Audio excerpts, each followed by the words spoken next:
senhor Paulo Guedes, ministro de Estado de Economia.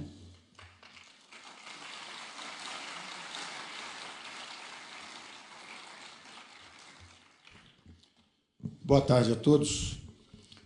Saúdo as autoridades, todas.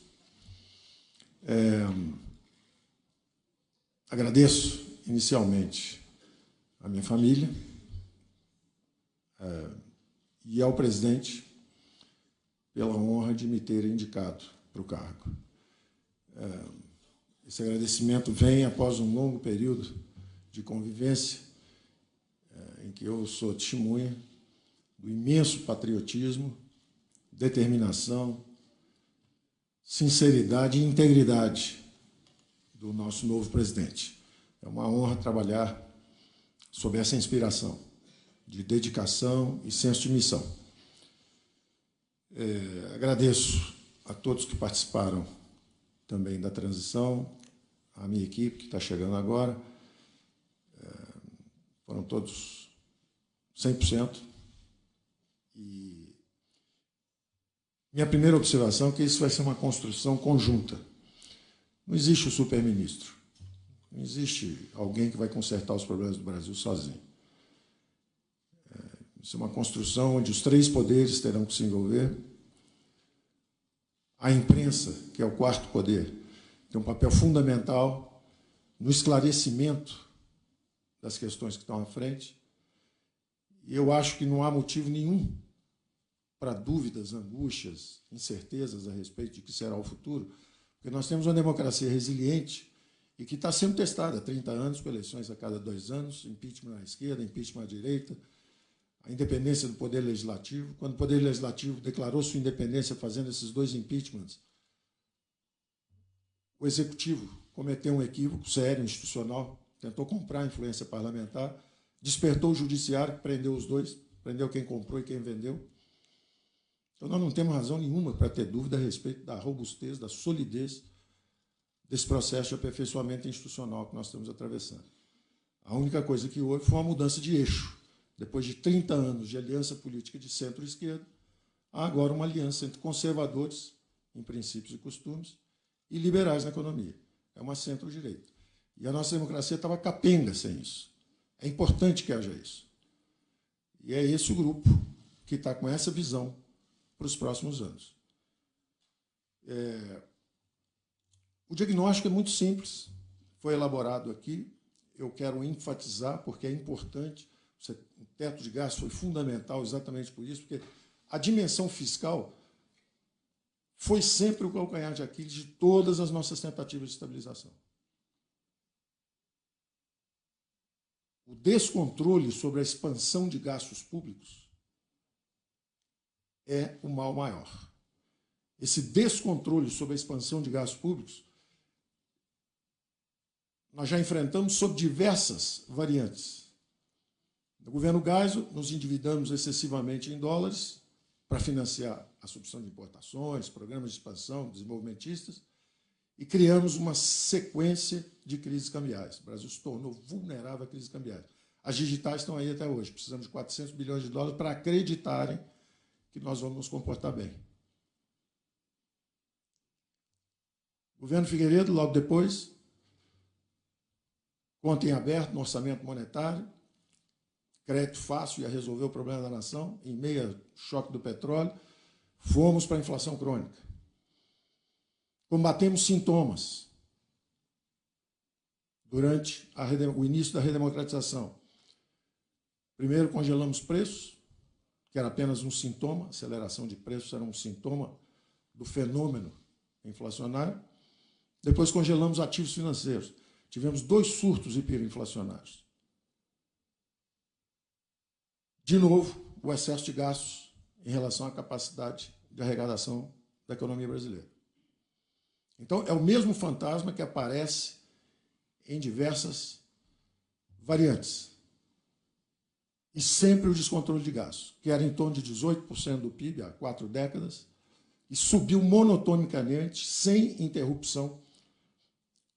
É uma expansão contínua de gastos públicos em relação ao PIB, ininterrupta, por 4 décadas. E nós experimentamos todas as disfunções financeiras como consequência desse processo. Hiperinflação, moratória externa, crises cambiais recorrentes. E, finalmente, agora nós estamos respirando, aparentemente, a sombra de uma tranquilidade, mas é uma falsa tranquilidade, porque é uma tranquilidade à sombra da estagnação econômica. Porque esse descontrole de gastos nos levou a estabilizar a inflação de que forma? Subindo impostos, juros altos o tempo inteiro, câmbio sobrevalorizado e, finalmente, o endividamento em bola de neve, que é o pesadelo. Então, há uma hora em que tem que ser enfrentado o fenômeno. E a hora é agora. Porque entra um grupo que acredita que o mecanismo de inclusão social, a maior engrenagem descoberta pela humanidade para garantir a inclusão social, são as economias de mercado. 3,7 bilhões de eurasianos estão fugindo da miséria através dos mercados globais. E o Brasil continuou uma economia fechada por 4 décadas. Concorrentes de comércio, 12%, 13%, às vezes 14%, às vezes 10% do PIB. Uma economia fechada. O nosso diagnóstico, portanto, tem que começar pelo controle de gastos. E você não precisa cortar dramaticamente, é não deixar crescer no ritmo em que cresciam os gastos públicos no Brasil. O teto está aí, mas um teto sem parede de sustentação cai. E essa parede de sustentação são as reformas. Nós temos que aprofundar reformas. Essas disfunções financeiras que foram trocando de forma, hoje parecem distantes, mas não estão. Nós estamos num momento de calmaria. As expectativas são favoráveis. Se nós implementarmos as reformas, isso cria, deflagra um círculo virtuoso de crescimento econômico, inclusão social, emprego e renda, arrecadação, e nós podemos contar com um futuro brilhante à frente. O Brasil foi a economia de maior ritmo de crescimento por 3/4 do século passado, e depois perdeu potência. E perdeu potência pela insistência no modelo de economia de comando central, em vez de uma economia de mercado. Essa economia de comando central, essa insistência no Estado como o motor do crescimento, produziu essa expansão de gastos públicos como percentagem do PIB, corrompendo a política e estagnando a economia. São 2 filhos bastardos do mesmo fenômeno. O Brasil foi corrompido pelo excesso de gastos. E o Brasil parou de crescer pelo excesso de gastos.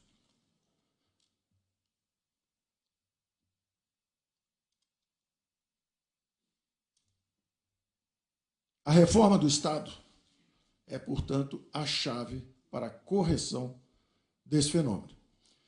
E essa reforma do Estado, na verdade, tem várias dimensões. É um ataque ao problema fiscal. Nós vamos atacar o problema fiscal. Ele tem várias dimensões. Como é que nós organizamos o governo com base nesse diagnóstico?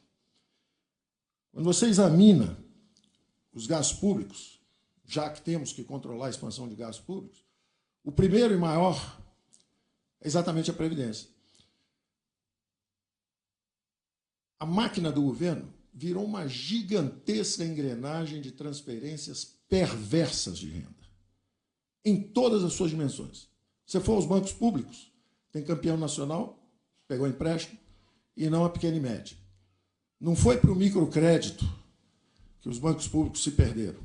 Eles se perderam nos grandes programas onde piratas privados, burocratas corruptos e criaturas do pântano político se associaram contra o povo brasileiro.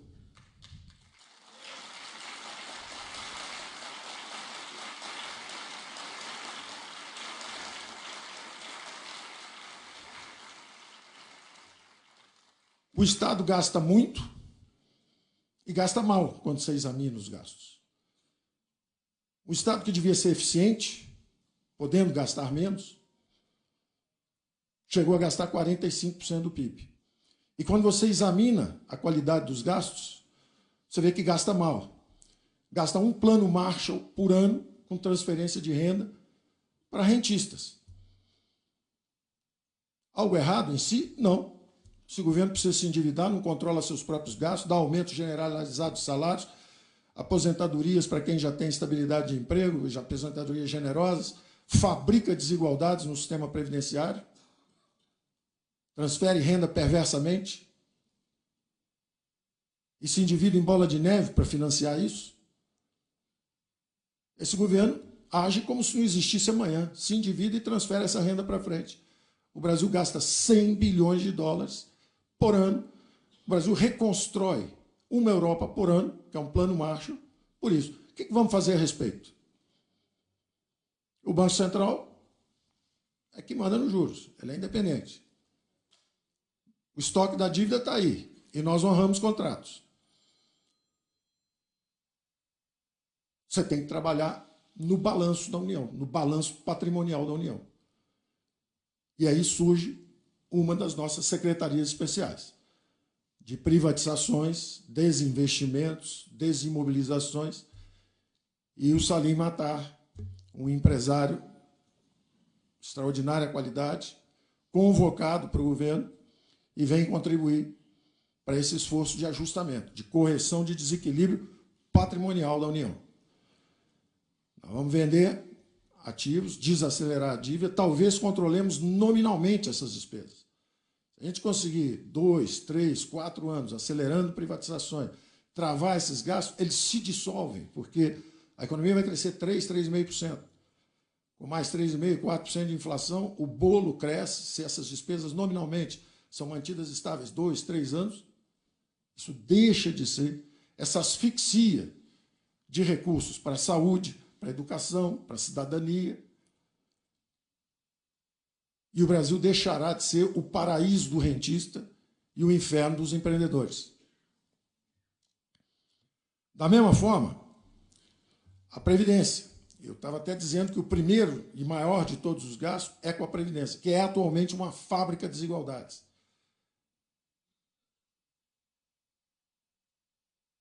Quem legisla tem as maiores aposentadorias, quem julga tem as maiores aposentadorias, o povo brasileiro, as menores.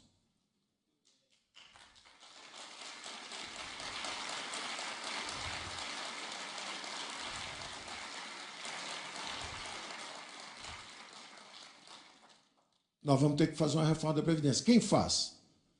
Nós. A opinião pública, que votou pedindo mudança.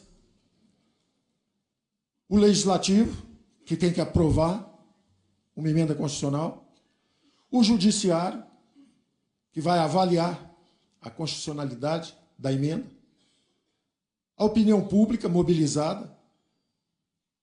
Foi nesse sentido que uma vez eu me expressei como essa opinião pública sendo levada pela imprensa ao Congresso, virou a prensa, mas era a prensa da imprensa ao Congresso, que é o esclarecimento da opinião pública. O presidente tem um absoluto compromisso com as instituições democráticas e, da mesma forma, toda a sua equipe. Então, essa primeira grande despesa, que é a despesa da Previdência, é o primeiro e maior desafio a ser enfrentado. É o primeiro e maior desafio a ser enfrentado. Se for bem sucedido esse enfrentamento, há 2 meses, 3 meses à nossa frente, nós temos 10 anos de crescimento sustentável pela frente. Se não for,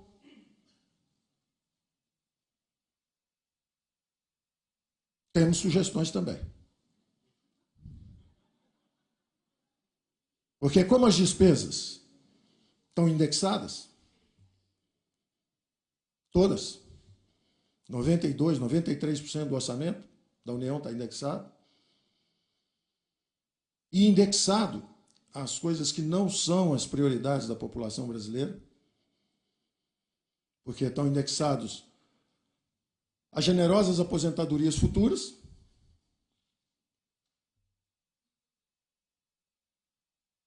onde a máquina pública tem uma fatia expressiva.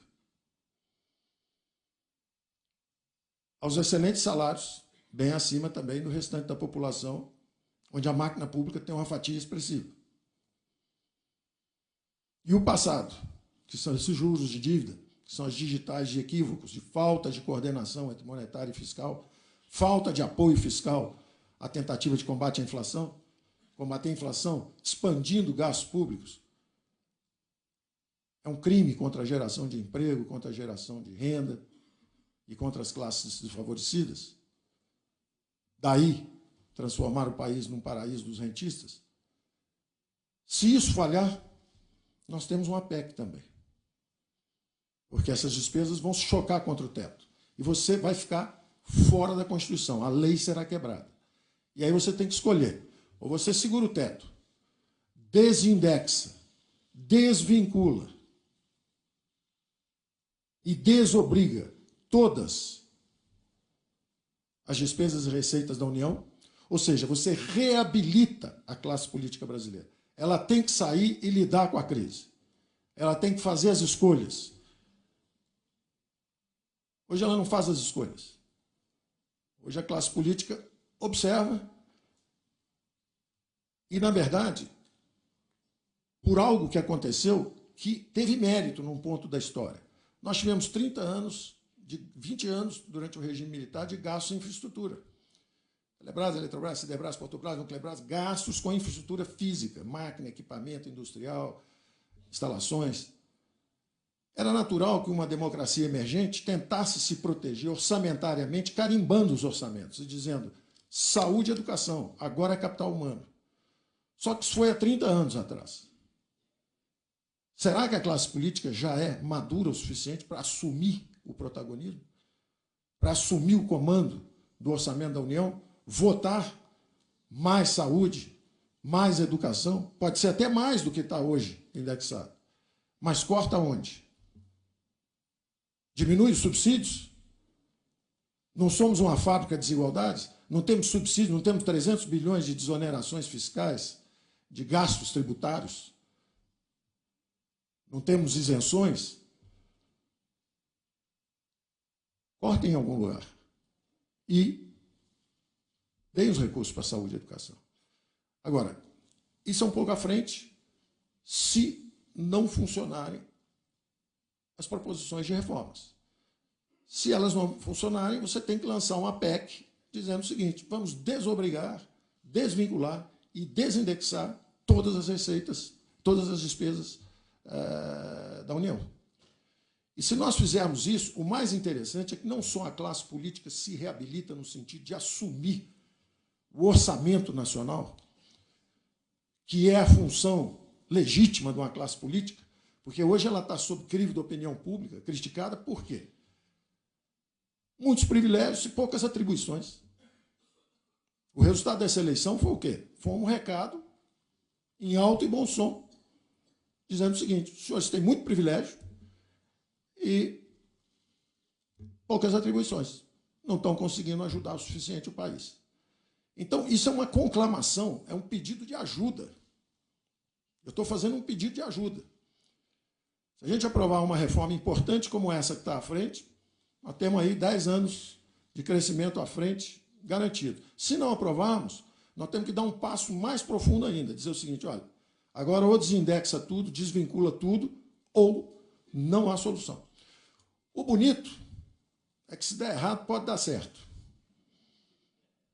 Porque se der errado a aprovação da reforma da Previdência, que é a mais importante de todas, que nos dará esse horizonte fiscal, é bastante provável que a classe política dê um passo à frente e realmente assuma o comando sobre o orçamento. Eu chamaria essa PEC de a PEC do Pacto Federativo, porque não só você vai assumir o comando dos recursos, você vem a Brasília para votar para onde vão os recursos públicos, como, ao mesmo tempo, nós vamos descentralizar esses recursos públicos para estados e municípios. que é o princípio federativo. Então, eu acho que realmente a classe política dá um passo à frente e reassume. E, curiosamente, havia um certo receio durante a campanha, como seria um governo do capitão, e o capitão, na verdade, pode ser o caminho da reabilitação da classe política, assumindo o comando orçamentário, assumindo o ônus e bônus da distribuição dos recursos orçamentários e descendo com esses recursos à base, que está nos estados e municípios, daí a ideia do Pacto Federativo. Isso tudo está encaixado no programa. O primeiro pilar, eu disse, é a reforma da Previdência. O segundo pilar são as privatizações aceleradas. O terceiro pilar, Marco Sintra, a simplificação, redução e eliminação de impostos. O Marcos tem um programa, inclusive, onde você vai pegar esses 7, 8 impostos, desde PIS, Fim Social, passa por IPI, junta isso tudo no Imposto Único Federal. De novo, a Constituição de 88, quando carimbou o dinheiro e disse tem que ser saúde e educação, ela disse também, ao mesmo tempo, num rasgo de sabedoria e antevisão, temos que descentralizar esse recurso. Ela propunha também um esquema que, ano a ano, esses recursos iam ser descentralizados para estados e municípios, de forma que o Brasil reassumisse a sua característica de república federativa. O dinheiro tem que ir onde o povo está. Saúde, educação, saneamento. Votaram agora no presidente Bolsonaro buscando segurança. Cadê o dinheiro da segurança? Não tem que vir a Brasília buscar o dinheiro da segurança. O dinheiro tem que estar lá, no município. Então, se, ao mesmo tempo, nós encaixarmos todas essas peças, na hora que o Sintra vai simplificando os impostos e vai virando um só, todas aquelas contribuições não compartilhadas que foram criadas para sustentar o comando central, isso começa a descer e desaguar. E o Brasil é uma pirâmide de cabeça para baixo. Os poderes, recursos e atribuições estão em Brasília. E a nossa ideia é virar essa pirâmide e botar ela direito. Os recursos têm que descer. O dinheiro tem que ir onde o povo está. E o Pacto Federativo é esse. Os novos governadores, a troca não é mais de tomar lá da cá. O presidente mostrou isso agora, quando fez a sua equipe. E eu acho que a classe política entende isso. 50% do Congresso foi renovado. E não adianta eu sair falando medida 1, medida 2, medida 3. Tem uma enxurrada de medidas que vem para aí. Não vai faltar notícia. Os primeiros 30 dias são infraconstitucionais, é o Congresso antigo ainda. Tudo que for infraconstitucional vai passando, nós vamos empurrando. Quando chegar o Congresso, será saudado, o novo Congresso será saudado com uma reforma mais profunda, e essa que é a chave crítica que nós consideramos que é a reforma da Previdência. Então, esse terceiro pilar, que é essa simplificação de impostos, ela entra também, e ela não é só para simplificar a vida de quem produz também. Ela tem também uma conexão orgânica com essa descentralização de recursos. É interessante aos governadores, prefeitos, a classe política em geral, aprovar uma reforma dessa, porque os recursos vão descendo. Se essa reforma não é aprovada, você tem que ir desacelerando também a implementação da simplificação tributária. E se você fizer isso, você também tem que desacelerar a abertura da economia. Eu não posso abrir a economia, eu disse isso, até teve dessas redes sociais aí que viralizou. Você amarra uma bola de ferro numa perna direita do empresário, juros altos, uma bola de ferro na perna esquerda, os impostos elevados, um piano nas costas, os encargos trabalhistas, depois abre e grita para o brasileiro o seguinte: corre que o chinês vai te pegar.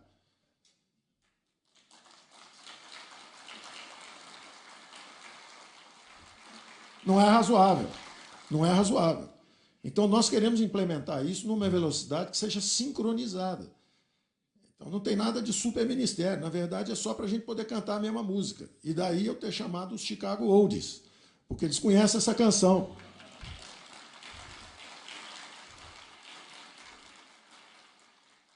E eu estou fazendo uma mistura também do Preserva o Cor e Inove.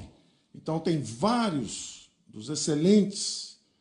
Tem um capital humano extraordinário em Brasília, gente muito boa, da melhor qualidade. Eu tenho interagido com gente da melhor qualidade, em todos os 3 poderes. gente da melhor qualidade. E até me pergunta, a grande pergunta, logo que cheguei, eu falei assim, como é que pode estar tão mal com tanta gente boa? E a resposta é a direção. Nós podemos fazer com muita precisão coisas erradas ou fazer de uma forma não exata as coisas certas. Eu prefiro ir por aí. Eu acho que nós vamos na direção da liberal-democracia. Nós vamos abrir a economia, nós vamos simplificar impostos, nós vamos privatizar.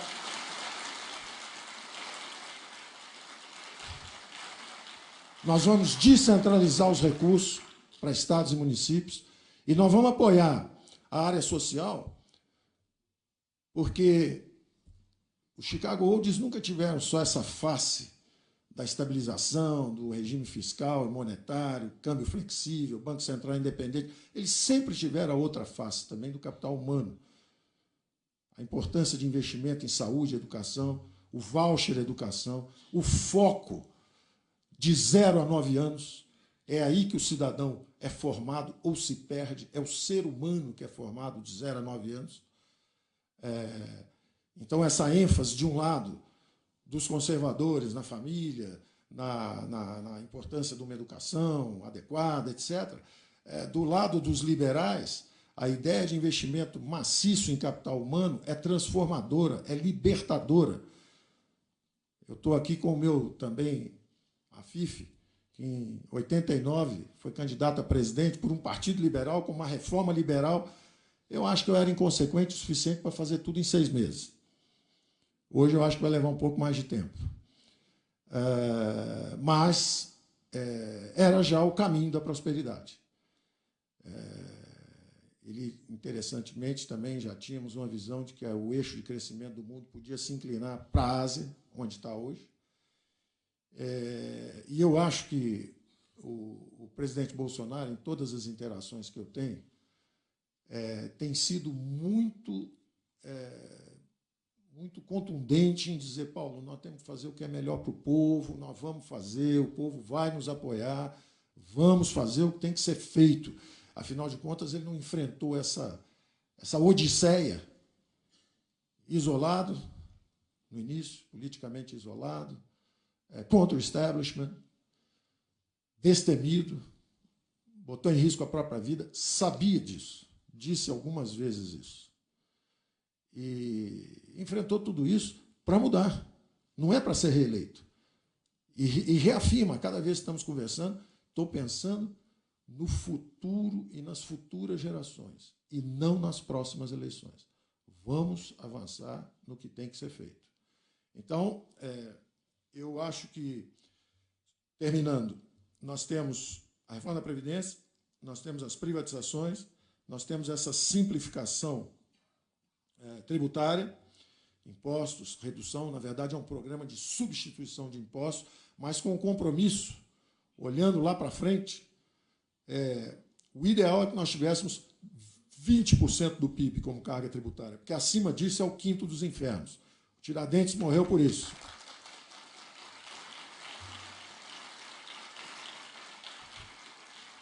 Nós estamos em 36 hoje. Vai ser difícil. Agora, depende da nossa velocidade de controle dos gastos. Não precisamos cortar, tirar, sangrar, nada disso. É não deixar se expandir no ritmo que estava se expandindo.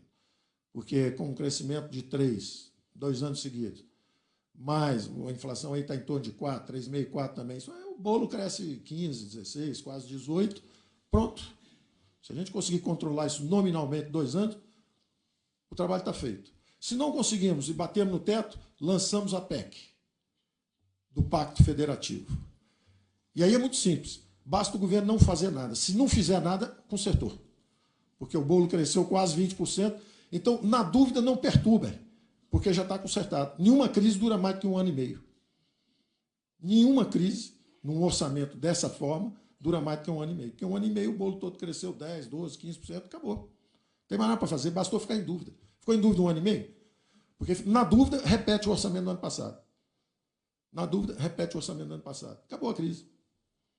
Aí as pessoas tiram a dúvida. Peraí, está faltando voucher saúde ali, voucher educação. Dá um pouquinho para isso. Tira de quem? Tira ali do subsídio, não sei o quê. Ótimo. Então, passa para lá, destravou. Se não destravar, fica mais um ano congelado. Melhorou, hein? Está gerando superávit fiscal já. Então, nós estamos indo para esse combate, com essa atitude, e determinados a sermos compreendidos. Porque sem essa compreensão, não vai dar certo. E a coisa mais fácil é se livrar de alguém que não está habituado a Brasília. É fácil dar um baile aqui na gente, a gente desanima e vai embora para casa.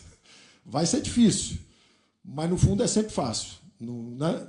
Dizem que é o pior emprego do mundo, né?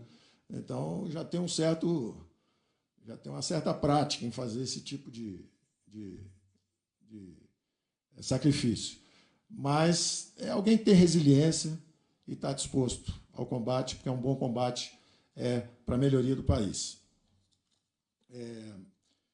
Do ponto de vista prático, eu acho que vale a pena esse investimento. Vocês me desculpem se está sendo um pouco extenso, mas eu acho que vale esse investimento na compreensão do fenômeno, para entenderem que a equipe foi montada de uma forma a travar esse bom combate e fazer essas reformas.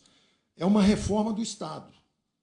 Ela envolve as várias dimensões. A dimensão fiscal, descentralizando recursos para estados e municípios, a dimensão administrativa, foi dito aí 390 diferentes cargos. É um absurdo isso. Evidentemente que tem que fazer uma reforma administrativa, e a turma do planejamento está em cima de IAS, recursos, tudo isso. Então, o pau está comendo lá. Mas nós vamos buscar o boi na sombra.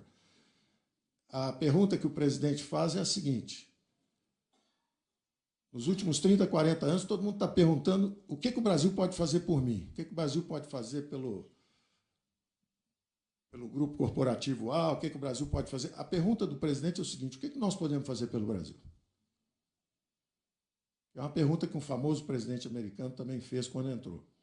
Então, essa é gastos publicitários. Você vê, você abre o jornal todo dia, você começa a ver. O sujeito mesmo pinta de vermelho e aparece lá todo dia, fazendo a propaganda dele. Vamos buscar esse excesso de gastos. Quando tiver publicidade, compra de influência parlamentar, exagerada, nós vamos buscar esse dinheiro. Porque está faltando para a saúde. Porque está faltando para a saúde, para a educação, está faltando para a Bolsa Família.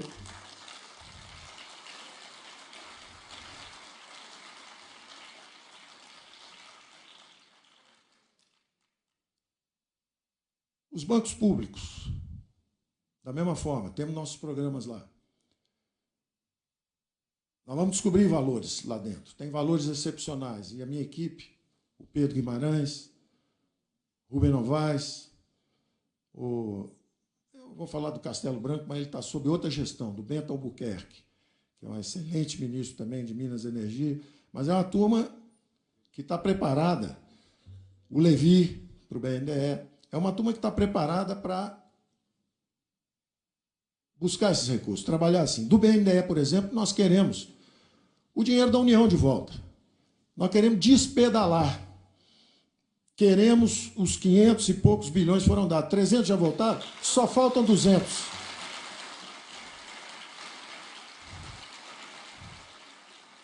Queremos esse dinheiro de volta por uma razão muito simples. São dois mercados de crédito. Tem o crédito livre, com juros lá em cima, e tem o crédito para os amigos, com juros cá embaixo.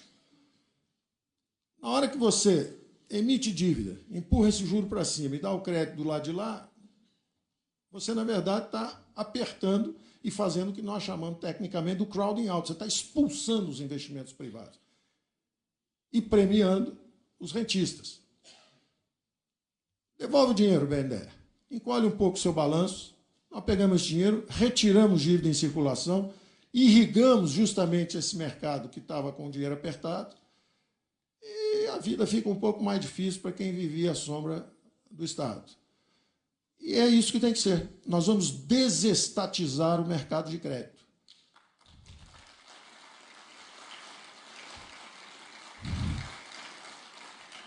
Se houver crédito, que seja para o microcrédito, que seja. E mesmo assim, será que precisa do banco público para isso?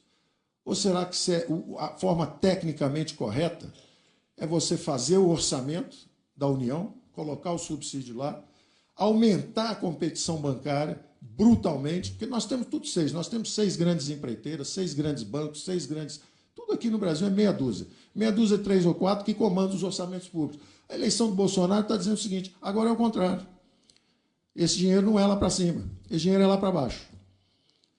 Então, isso envolve também os mercados de crédito. Os nossos movimentos têm que ser entendidos à luz dessa percepção. O BNE encolhe isso. Ele é menos importante? Não, ele é muito mais importante, qualitativamente. O negócio dele não é fazer o samba do crioulo doido. Não é dar dinheiro para construir... Eu não vou nem falar, porque são repetitivas, né? E vocês sabem também que todos esses problemas, seja o mensalão, o petrolão, eles acontecem em locais públicos, né? Eles aconteceram em empresas públicas, né?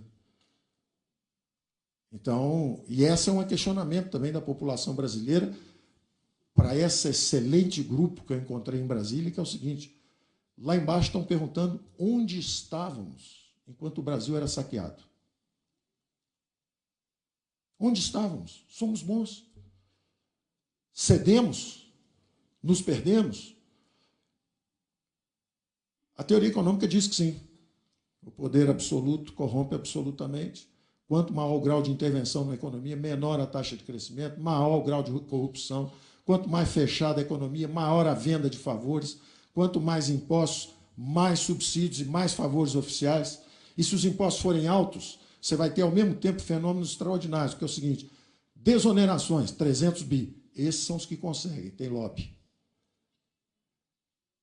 Contencioso, quase 1 tri. Esses são os coitados, não conseguiram nada. Ora, se tem quase 1 trilhão de contencioso e 300 bi de desoneração, quem sabe se o imposto fosse mais baixo, tinha menos dos dois. Inclusive, acabava o refis, que é outra prioridade do nosso Marco Sintra. Se os impostos forem mais baixos, todo mundo paga, não tem refis. Vai acabar refis. Então, nós vamos transformar em várias dimensões. Todos eles e cada um deles, desse grupo nosso, quer anunciar 10, 15 medidas. E a gente está falando, não, espera aí, primeiro tem que tomar posse. Depois tem o seguinte, tem as medidas infraconstitucionais, tem que vir soltando devagar. Isso é um crescendo. Nesses próximos 30 dias, nós vamos estar soltando coisas simplificadoras. Simples. Uma ideia que o presidente deu outro dia, que todo mundo olhou com a simplicidade e a intuição extraordinária política dele. Ele falou, vem cá, por que compra uma carteira de motorista e depois tem que renovar a cada 5 anos? Será que não dá para ser 10 anos? Será que não pode ser um pouco mais? Mas aí como é que fica para carregar o funcionalismo? Se a gente digitalizar tudo, se existir a identidade digital para tudo, será que nós não vamos derrubar as fraudes? Por exemplo, vem uma infraconstitucional aí nos próximos, eu diria que talvez até, olhando assim para o Rogério Marinho, eu vou supor que, de repente, em uma semana ele está anunciando novidades sobre isso. É uma infraconstitucionalzinha, só que é contra fraude e privilégio. É infraconstitucional, ele não precisa de muita coisa. Pode lançar um negócio desse tipo. E pode ser interessante, pode ser entre 17 bi, até uns 30, mais ou menos, por ano, só na base de identificando fraude. Agora, imagine se existisse a identidade digital para tudo. Para a Bolsa Família, para a Bolsa Voucher Educação, creche, tudo, todos os programas sociais nossos. São bilhões e bilhões de recursos que nós podemos redirecionar. Então, dentro do planejamento, estão analisando também o governo digital, a digitalização total, é o GovTech. Estão mergulhando nisso. Quanto tempo leva? Não sei, mas vamos mergulhar nisso. Foi dado o exemplo aqui do Ease of Doing Business, como fazer negócio, como melhorar o ambiente de negócio. Essa é uma das métricas pela qual vai ser avaliado o nosso ministro do Planejamento, Paulo Webel. Se a gente entrar agora com o 100º, 20º lugar, como nós estamos, como facilidade de fazer negócio, e daqui uns 2 anos a gente estiver ainda entre os 100 primeiros, nós vamos ter que trocar. Porque se eu não trocar, o presidente deve me trocar.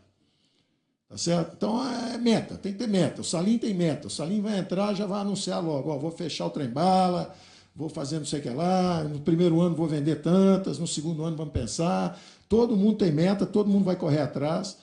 O Pedro sabe que lá na Caixa ele tem que ir para o microcrédito, ao mesmo tempo tem que tirar valor de lá de dentro no sentido correto, tecnicamente, né? Ele teve a experiência, inclusive, de pegar o BB Seguridade, que chegou a valer mais que o próprio Banco do Brasil. Estava escondido, o sujeito estava sentado em cima do barril de petróleo e não sabia. Então, nós vamos. É um time que vai jogar forte nesse ritmo, e nós achamos que, com 4 anos, vai dar para fazer um governo que, pelo menos, vai deixar o país numa direção interessante. O Banco Central, com o Roberto Campos, eu estou muito feliz de conseguir ter trazido. É um extraordinário central banker, independente do DNA, de ser o neto de um amigo nosso, o primeiro grande liberal brasileiro, que dizia que sempre foi traído por esse amor ao Brasil, sempre foi mal compreendido, mas era um homem que estava à frente do seu tempo quando dizia, olha, essa revolução digital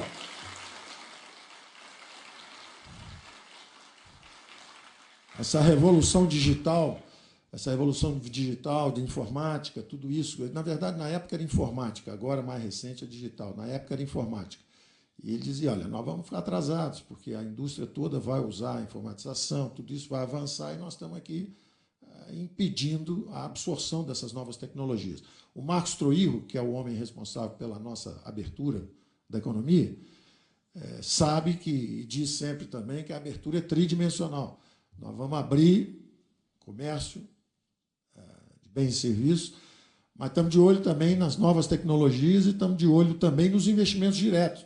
E aí a nossa parceria com o Ministério de Minas e Energia, Ministério de Infraestrutura, porque nós queremos as concessões, as privatizações, nós queremos o crowd-in, tem trilhões de dólares no mundo inteiro querendo participar do aumento de produtividade da economia brasileira, querendo entrar.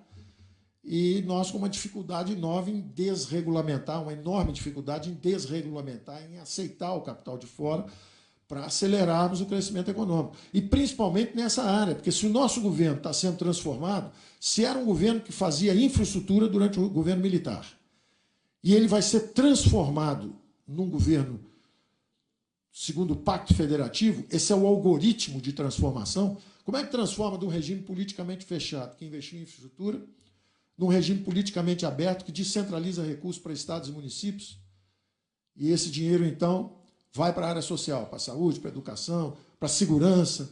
Como é que você faz essa transformação com esse pacto federativo? Tudo bem, nós vamos fazer isso politicamente. Na hora que isso começa a fazer, quem vai fazer o crowding? Como é que vai ser o financiamento? Evidentemente, os grandes grupos privados, que hoje preferem ser rentistas, mas têm uma base de capital importante, a nossa nova Previdência, que está marcada ali, tem um encontro marcado ali na frente também, porque nós temos um compromisso com as futuras gerações.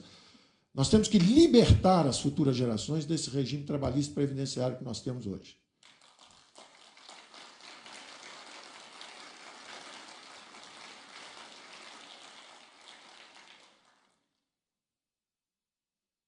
O governo democrático vai inovar e abandonar a legislação fascista da Carta del Lavoro. Então, nós vamos libertar gerações futuras, dando a opção para o jovem que queira a carteira verde e amarela, em vez de ele ser condenado a ser um dos 40 milhões de desempregados que tem hoje, eu vou dizer, fala-se muito aqui de 13 milhões de desempregados, 12 milhões de desempregados. Então, eu prefiro inverter, não vou dizer 40 milhões de desempregados, vou falar o seguinte, 40 milhões de pessoas que não contribuem com a Previdência. População economicamente ativa são 96 milhões de brasileiros. Curiosamente, tem 46 milhões que não têm carteira. Eles estão desempregados? Não, são autoempregados, são empresários. É um país de grandes empresários. Tem muita gente que é empresária. É um pessoal que não consegue ser absorvido na indústria, na economia formal. A produtividade é baixa, não tem capital nem tecnologia para ajudar. Então, evidentemente, se nós absorvermos essa mão de obra, ou pelo menos libertarmos os nossos filhos e netos da armadilha que nós fizemos para nós mesmos, com um sistema de repartição, que é um sistema que tem várias bombas a bordo, tem a bomba demográfica, que já chegou, né? O sistema já está em xeque, já está quebrando antes da população envelhecer, tem a bomba da forma inadequada de financiamento, encargos trabalhistas que produzem esses 40 milhões de brasileiros que vão envelhecer, vão bater as portas da Previdência e não contribuem. Então, nós vamos ter que separar a assistência de previdência. Tudo isso está sendo equacionado. Não é por mim, tem gente já trabalhando nisso há anos. Os melhores especialistas estão trabalhando há anos. O que nós estamos fazendo, nós não vamos reinventar a roda. Nós estamos fazendo é botar isso tudo junto e preparar isso para a submissão futura ao Congresso. Então, eu fico por aqui. Deixa eu ver se eu esqueci alguma coisa. Eu tinha aqui o meu grande discurso. Ambiente de negócio, gerações futuras, o mais Brasil, menos Brasília, uma abertura econômica, um lembrete de que todos os grandes fenômenos de crescimento econômico conduzidos por liberal-democratas foram muito bem-sucedidos. A reconstrução da Alemanha no pós-guerra, Ludwig Erhard, um liberal extraordinário, reclama, escreve o livro 8, 9 anos depois de ter governado a Alemanha, faz um milagre econômico, e depois reclama que os social-democratas não deixaram ele governar. Falou, olha, podíamos ter crescido muito mais se não fosse a social-democracia. O que mostra que é importante, tem que ter os dois lados. Então, quando o social-democrata fica muito tempo, o crescimento desaba. Se o liberal-democrata também ficar muito tempo, de repente faltou um gás lá na parte social. O Brasil merece ter essas duas vertentes da grande sociedade aberta operando e revezando. Agora, eu acho que é hora de otimizar o crescimento de novo, tornar o Estado eficiente e fraterno, porque hoje o Estado é ineficiente e transfere renda para privilégios. Está errado, gasta mal. Então, esse é o nosso norte. E para terminar, só porque eu tinha um negócio na última página que eu não queria esquecer, mas já esqueci, que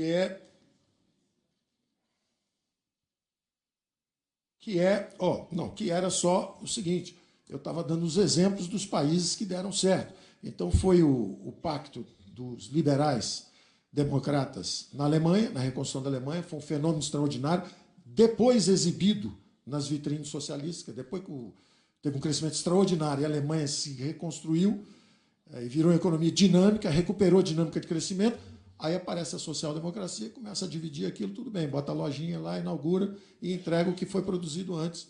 Bom, legal, mas reconheço o mérito da turma de antes que produziu o fenômeno. A mesma coisa aconteceu na reconstrução do Japão, foram os liberais, foi o Partido Liberal. A mesma coisa aconteceu aqui no Chile, aqui perto, né, que foi reconstruído pelos Chicago Boys à época. Eu vi, trouxe um pouco dessas sugestões para cá, durante uma campanha política. Então, eu vejo o futuro com olhos otimistas. Eu acho que o Brasil tem uma democracia forte o suficiente para nos recuperar dos próprios erros. Quando a gente comete um erro, congela preço, deu errado, vai para uma hiperinflação. Nós fomos para uma hiperinflação e saímos aprendendo com nossos erros. Aí fizemos um programa de estabilização, mas sem a política fiscal. Aí a dívida cresce muito. Agora temos que atacar, temos que acelerar a privatização. Então, eu acho que o Brasil tem muitas virtudes, os poderes são independentes, tem uma imprensa livre, somos resilientes, enfrentamos crises extraordinárias sem nenhum abalo nas instituições. Estávamos agora, 2 anos atrás, numa crise institucional terrível, e agora que a eleição estava em curso normal, as pessoas, inclusive brasileiros, falando lá fora que o Brasil está numa situação dramática, que era terrível, que não tinha recuperação, ou ganhava o candidato da Faria Lima, ou não tinha solução. O que é absolutamente ridículo. Na verdade, é uma agressão ao nosso próprio esforço de construção nacional nos últimos 30 anos, a achar que o Brasil está vulnerável, dependendo de quem seja eleito. Não é? Nós somos um país de tradição já democrática consolidada, o presidente tem um compromisso com as instituições democráticas, e eu acho que nós temos toda a razão para olhar com alguma segurança para o futuro. Obrigado.